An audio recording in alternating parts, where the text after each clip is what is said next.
जी हाँ दोस्तों, welcome to my YouTube channel. Bihar police live practice set में आप सभी का स्वागत है। आप सभी जानते हैं कि बिहार मद्य निषेध यानी 689 पोस्ट के लिए और बिहार पुलिस की जो आने वाली वैकेंसी है उसके लिए लगातार हम लोग क्लास कर रहे हैं और पढ़ेंगे वही जो आपके एग्ज़ाम में छपेगा। हम इधर उधर का क्वेश्चन नहीं करवाते हैं, जो क्वेश्चन करवाते हैं वह आपके एग्ज़ाम में छपता है।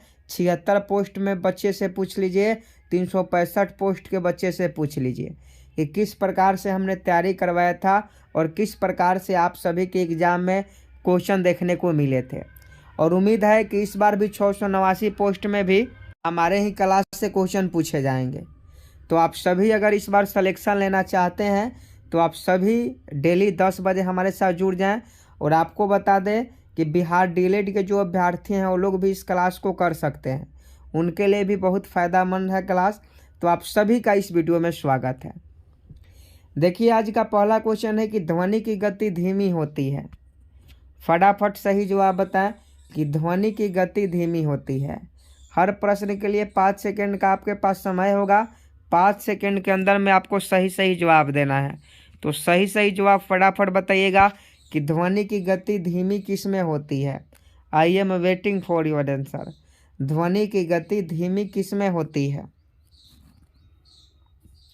देखिए, अगर आप ऑप्शन सी हवा में बता रहे हैं तो आपका बिल्कुल सही जवाब है। ध्वनि की गति जो होती है वह धीमी होती है, हवा में धीमी होती है।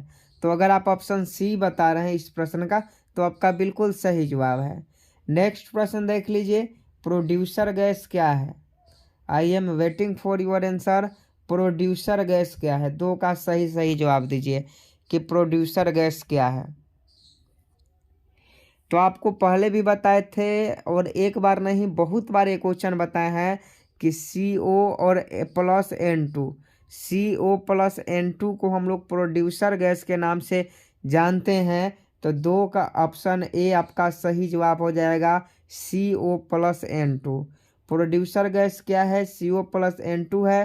तो 2 का ऑप्शन ए आपका बिल्कुल सही जवाब हो जाएगा।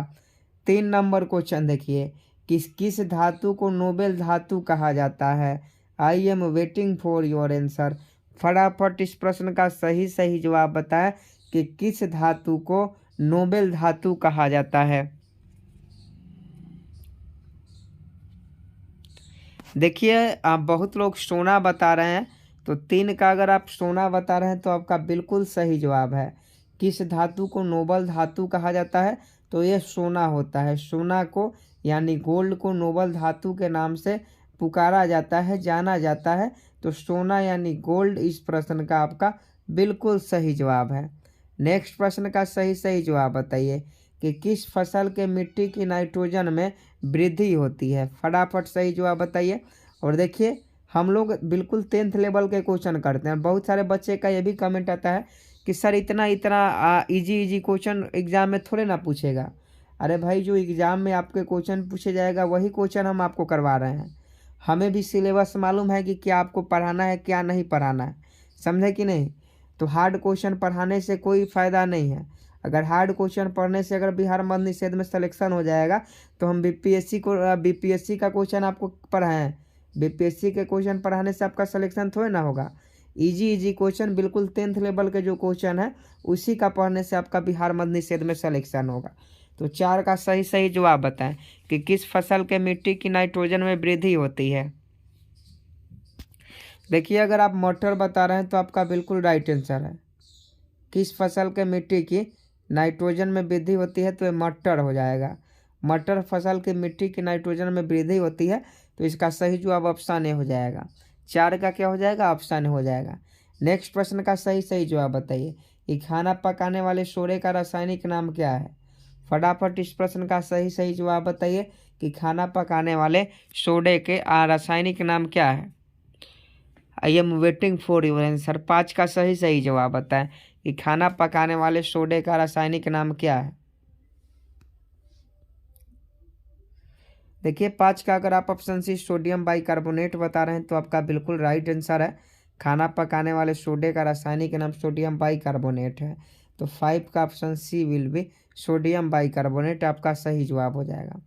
नेक्स्ट प्रश्न का सही जवाब बताइए 6 नंबर कि रबर को काला करने के लिए किस पदार्थ को मिलाया जाता है? फटाफट बताइए कि रबर को काला करने के लिए किस पदार्थ को मिलाया जाता है? रबर को काला करने के लिए किस पदार्थ को मिलाया जाता है? तो 6 का ऑप्शन सी सल्फर हो जाएगा। रबर को काला करने के लिए सल्फर पदार्थ को मिलाया जाता है, तो 6 का ऑप्शन सी आपका सही जवाब हो जाएगा। नेक्स्ट प्रश्न देख लीजिए 7 नंबर कि समुद्र के पानी में सबसे अधिक लवण कौन सा है? फटाफट इस प्रश्न का सही जवाब बताएंगे कि समुद्र के पानी में सबसे अधिक लवण कौन सा है? समुद्र के पानी में सबसे अधिक लवण कौन सा है? देखिए, अगर NaCl होता है जिसे हम लोग सोडियम क्लोराइड के नाम से जानते हैं, तो NaCl यानी सोडियम क्लोराइड इस प्रश्न का सही जवाब हो जाएगा। अगर क्वेश्चन पूछे कि समुद्र के पानी में सबसे अधिक लवण कौन सा होता है, तो सोडियम क्लोराइड होता है। आगे देखिए कि लौह अयस्क प्रकृति में किस अवस्था में पाए जाते हैं? लौह अयस्क प्रकृति में किस अवस्था में पाए जाते हैं? तो सभी लोग जानते हैं ऑक्साइड के अवस्था में प्रकृति में पाए जाते हैं। तो लौह अयस्क प्रकृति में ऑक्साइड अवस्था में पाए जाते हैं, यानी ऑप्शन ए 8 का सही जवाब हो जाएगा। जीवन के लिए सबसे विषैली गैस कौन सी है? फटाफट सही जवाब बताएं कि जीवन के लिए सबसे विषैली गैस कौन सी है? तो देखिए, CO कार्बन मोनोऑक्साइड होता है। कार्बन मोनोऑक्साइड जीवन के लिए सबसे जहरीली गैस है, तो इसका सही जवाब कार्बन मोनोऑक्साइड यानी CO हो जाएगा। तो ऑप्शन डी अगर आप इस प्रश्न का सही जवाब बता रहे हैं तो आपका बिल्कुल सही जवाब है। बेकिंग सोडा का सही सूत्र बताना है कि बेकिंग सोडा का सूत्र क्या होता है। I am waiting for your answer. फटाफट सही जवाब बताएं कि बेकिंग सोडा का सही सूत्र क्या होता है। तो देखिए, NaHCO3 होता है। NaHCO3 बेकिंग सोडा का सही सूत्र है। तो 10 का जो हो जाएगा क्या हो जाएगा? 10 का ऑप्शन डी हो जाएगा। नेक्स्ट प्रश्न देखिए कि कार्बन की संयोजकता अपने कार्बनिक यौगिक में होती है। आपको बताना है कि कार्बन की संयोजकता कितनी होती है। कार्बन की संयोजकता कितनी होती है? फटाफट बताइएगा कि कार्बन की जो है संयोजकता वो कितनी होती है। I am waiting for your answer. Carbon की कितनी संयोजकता होती है? फटाफट बताइए। देखिए, कार्बन की जो संयोजकता होती है वो 4 होती है। ऑप्शन डी सही जवाब हो जाएगा। कार्बन की संयोजकता कितनी होती है? 4 होती है। 4 बॉन्ड इसमें पाए जाते हैं, तो ऑप्शन डी आपका बिल्कुल सही जवाब है। मनुष्य के जीवन काल में कितने दांत 2 बार विकसित होते हैं? फटाफट सही जवाब बताएं कि मनुष्य के जीवन काल में कितने दांत 2 बार विकसित होते हैं। तो देखिए, 12 का अगर आप ऑप्शन सी बता रहे हैं 20, तो आपका बिल्कुल सही जवाब है। मनुष्य के जीवन काल में 20 ऐसे दांत हैं जो 2 बार विकसित होते हैं, तो ऑप्शन सी आपका बिल्कुल राइट आंसर हो जाएगा। और उम्मीद है कि आप सभी टेलीग्राम से ज्वाइन हो गए होंगे, जहां आपका PDF मिलता है। PDF डेली क्लास का PDF के लिए आप टेलीग्राम जरूर ज्वाइन कर लीजिएगा। 13 नंबर क्वेश्चन का सही जवाब बताइए कि मनुष्य की खोपड़ी में कुल कितनी अस्थियां होती है। देखिए, मनुष्य के खोपड़ी में टोटल 8 अस्थियां होती है, तो 8 आपका सही जवाब हो जाएगा। 8 होता है। 13 का क्या हो जाएगा? 13 का ये हो जाएगा। 80% से अधिक सेल में पाए जाने वाला पदार्थ है। फटाफट बताइए कि 80% से अधिक सेल में पाए जाने वाला पदार्थ कौन सा है। यहाँ सेल का मतलब कोशिका है, तो 14 का सही जवाब बताएं तो इसका हो जाएगा जल। 80% से अधिक सेल में पाए जाने वाला पदार्थ जो है जल है, तो ऑप्शन डी 14 का सही जवाब हो जाएगा। आगे देखिए, इंसुलिन प्राप्त होता है। फटाफट सही जवाब होता है 15 का कि इंसुलिन प्राप्त होता है। तो इंसुलिन डालिया के जड़ों से प्राप्त होता है। डालिया के जड़ों से क्वेश्चन पूछता है कि इंसुलिन किससे प्राप्त होता है, तो डालिया के जड़ों से इंसुलिन जो है प्राप्त होता है। हरगोबिंद खुराना को किस वर्ष के लिए किस आविष्कार के लिए सम्मानित किया गया? फटाफट सही जवाब बताइए कि हरगोबिंद खुराना को किस आविष्कार के लिए सम्मानित किया गया था। आई am waiting for your answer. 16 का सही जवाब बताएं कि हरगोबिंद खुराना को किस आविष्कार के लिए सम्मानित किया गया था। तो देखिए, प्रोटीन के संश्लेषण के लिए हरगोबिंद खुराना को प्रोटीन के संश्लेषण के लिए नोबेल पुरस्कार से सम्मानित किया गया था, तो इसका सही जवाब ऑप्शन ए हो जाएगा। आगे देखिए संसार का सबसे बड़ा पुष्प है, ये सभी लोग जानते हैं और बहुत बार ये क्वेश्चन पूछा भी गया है कि संसार का सबसे बड़ा पुष्प कौन सा है। तो एरेफ्लोसिया होता है, एरेफ्लोसिया जो होता है, एरेफ्लेसिया, ये संसार का सबसे बड़ा पुष्प होता है। तो ऑप्शन डी इसका सही जवाब हो जाएगा। आगे देखिए विकास का मुख्य कारक है, 18 का सही जवाब बताएं कि विकास का मुख्य कारक है। 18 का सही जवाब बताएं, विकास का मुख्य कारक है। I am waiting for your answer. विकास का मुख्य कारक है। देखिए 18 का डी हो जाएगा प्रकृति वर्ण। विकास का मुख्य कारण प्राकृतिक वर्ण है, तो इसका सही जवाब ऑप्शन डी हो जाएगा। विकास का मुख्य कारक क्या है? प्राकृतिक वर्ण है। नेक्स्ट प्रश्न देखिए सर्वव्यापी रक्तदाता को रक्त ग्रुप होता है। देखिए सर्वव्यापी यानी रक्तदाता पूछा जा रहा है, तो रक्तदाता ओ होता है और रक्तग्राही जो होता है ए बी होता है। तो इस प्रश्न का ऑप्शन सी ओ हो जाएगा। सबसे लंबा जीवित वृक्ष कौन सा है? फटाफट सही जवाब बताएं कि सबसे लंबा जीवित वृक्ष कौन सा है। तो फटाफट जान लीजिए इस प्रश्न का सही जवाब ऑप्शन बी हो जाएगा, सिकुआ। सबसे लंबा जीवित वृक्ष जो है सिकुआ है, तो 20 का ऑप्शन बी सही जवाब हो जाएगा। आगे देखिए एस्प्रिन क्या है? एस्प्रिन है, 21 का सही जवाब बताएं, एस्प्रिन है। देखिए एंटीपीरेटिक है, एंटीपीरेटिक जो है वह एस्प्रिन है, तो ऑप्शन बी सही जवाब हो जाएगा। डॉल्फिन वर्गीकृत किए जाते हैं, 22 का सही आप फटाफट जवाब बताएं कि डॉल्फिन वर्गीकृत किए जाते हैं। तो इसका सही जवाब ऑप्शन डी स्तनी में हो जाएंगे।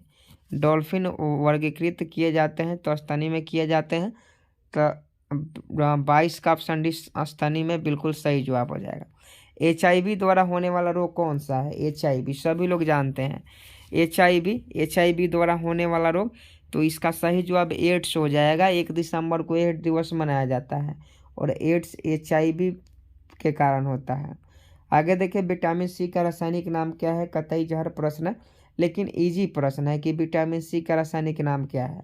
तो बच्चा जानता है कि विटामिन सी का रासायनिक नाम एस्कॉर्बिक एसिड होता है, यानी एस्कॉर्बिक अम्ल होता है। तो 24 का ऑप्शन है सही जवाब हो जाएगा। विटामिन सी का रासायनिक नाम क्या है? एस्कॉर्बिक अम्ल है। पुरुष जीन संगठन होता है, 25 का सही जवाब बताएं कि पुरुष जीन संगठन होता है। 25 का आप सही जवाब बताएं। आपके लिए 2 ही ऑप्शन है, 50-50 है। फटाफट बताइए कि पुरुष जीन संगठन होता है। आप सभी जानते हैं कि अगर मेल की हम लोग बात करें तो मेल में XY गुणसूत्र पाया जाता है और फीमेल में XX गुणसूत्र पाया जाता है। तो ये आपका फीमेल का है और ये आपका मेल का है। तो पुरुष पूछा जा रहा है, तो इस प्रश्न का सही जवाब ऑप्शन बी हो जाएगा। पुरुष जिन संगठन होता है तो XY। देखिए अभी तक वीडियो को लाइक नहीं कर रहे हैं तो लाइक कर दीजिए, क्योंकि बहुत बच्चे ऐसे हैं जो प्रतिदिन वीडियो को लाइक नहीं करते हैं। तो लाइक करने में कंजूसी काहे करते हैं? लाइक करने से कुछ आपका घट तो नहीं जाएगा। तो वीडियो लाइक कीजिए। और बहुत लोग ऐसे भी हैं जो चैनल को अभी तक सब्सक्राइब नहीं किए हैं, तो चैनल को सब्सक्राइब कर बेल आइकन को प्रेस कर लीजिए फटाफट। आप सभी से रिक्वेस्ट है चैनल को सब्सक्राइब कर लें। 26 का सही जवाब बताए कि प्रकाश संश्लेषण होता है। प्रकाश संश्लेषण होता है तो केवल दिन में होता है, सूर्य के रोशनी में। तो सूर्य की रोशनी दिन ही में मिलेगी ना, तो सूर्य की रोशनी में प्रकाश संश्लेषण होता है केवल दिन में। नेक्स्ट प्रश्न देखिए जीव विकास को सर्वप्रथम किसने समझाया? जीव विकास को सर्वप्रथम किसने समझाया? तो इसको समझाने वाला वैज्ञानिक लेमार्क था। लेमार्क नामक वैज्ञानिक ने जीव विकास को सबसे पहले समझाया था। प्रयोगशाला में सर्वप्रथम DNA का संश्लेषण किसने किया था? फटाफट बताइएगा कि प्रयोगशाला में सबसे पहले DNA का संश्लेषण किसने किया था? तो हरगोविंद खुराना ने। हरगोविंद खुराना ने प्रयोगशाला में यानी लैब में सबसे पहले DNA का संश्लेषण किया। तो ऑप्शन बी हरगोविंद खुराना हो जाएगा। नेक्स्ट प्रश्न देखिए कि पेड़ व पौधे को खाना तैयार करने की प्रक्रिया क्या कहलाती है? पौधे व पेड़ का खाना तैयार करने की प्रक्रिया क्या कहलाती है? तो इसे हम लोग फोटोसिंथेसिस के नाम से जानते हैं। प्रकाश संश्लेषण की जो क्रिया पौधे में होती है उसको हम लोग फोटोसिंथेसिस कहते हैं। तो ऑप्शन डी इस प्रश्न का सही जवाब हो जाएगा। इनमें कौन सा प्राकृतिक रेशा है? प्राकृतिक रेशा आपको बताना है। तो देखिए, सबसे पहले मानव निर्मित रेशा छाट लेंगे। तो उन मानव निर्मित रेशा है ब्राइलिन, रेयान, लेकिन नायलॉन जो है वो मानव निर्मित नहीं है, ये प्राकृतिक रेशा है। तो 30 का ऑप्शन ए हो जाएगा। आगे देखिए कि निम्नलिखित में से किसकी कमी से रक्तहीनता होती है? निम्नलिखित में किसकी कमी से रक्तहीनता होती है? फटाफट सही जवाब बताएं कि निम्नलिखित में किसकी कमी से रक्तहीनता होती है? तो ये आपका आयरन की कमी से, लौह पोषक तत्व की कमी से मानव शरीर में रक्तहीनता होती है। आगे देखिए, मानव शरीर की सबसे बड़ी और मजबूत हड्डी है। फटाफट बताएं कि मानव शरीर की सबसे बड़ी और मजबूत हड्डी कौन सी है? तो ये आपका फीमर है। मानव शरीर की सबसे बड़ी और मजबूत हड्डी फीमर है। आगे देखिए, मनुष्य के सामान्य शरीर ताप क्या होता है? मनुष्य के समान शरीर ताप क्या होता है? 33 का सही जवाब होता है। तो इसे हम लोग 98.4 फ़ारेनहाइट, मनुष्य के शरीर समान शरीर ताप जो होता है 98.4 फ़ारेनहाइट होता है। सेल्सियस में अलग होगा, केल्विन में अलग होगा। पौधे का मुख्य प्रकाश संश्लेषण अंग है। देखिए, पौधे का जो मुख्य प्रकाश संश्लेषण अंग होता है वो आपका पत्ती होता है, क्योंकि पत्ता के माध्यम से ही पौधा में जो है पत्ता में से ही प्रकाश संश्लेषण क्रिया प्रारंभ होती है। तो पौधे का मुख्य प्रकाश संश्लेषी अंग जो है पत्ता होता है। कौन सा विटामिन वसा में घुलनशील है? देखिए, विटामिन बी और सी को छोड़कर सभी वसा में घुलनशील है।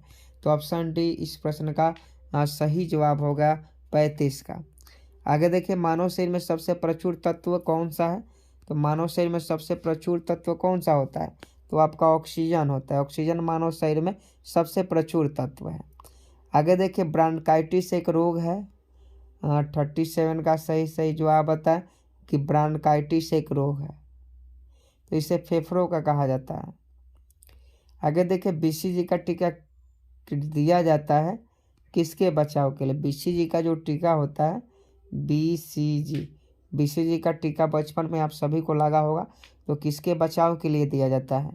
तो कमेंट बॉक्स में ज़रूर बताइएगा। ये आज का हमारा लास्ट क्वेश्चन है। सभी लोग इस प्रश्न का सही जवाब बताएंगे कि बीसीजी का टीका दिया जाता है किसके बचाव के लिए। और देखिए, अभी तक हम लोगों ने 38 क्वेश्चन किया। 38 क्वेश्चन में से आपके कितने क्वेश्चन सही हुए आप कमेंट बॉक्स में ज़रूर बताइएगा। और डेली क्लास पाना चाहते हैं तो चैनल को सब्सक्राइब कर बेल आइकन को प्रेस कर लें। जय हिंद, जय भारत।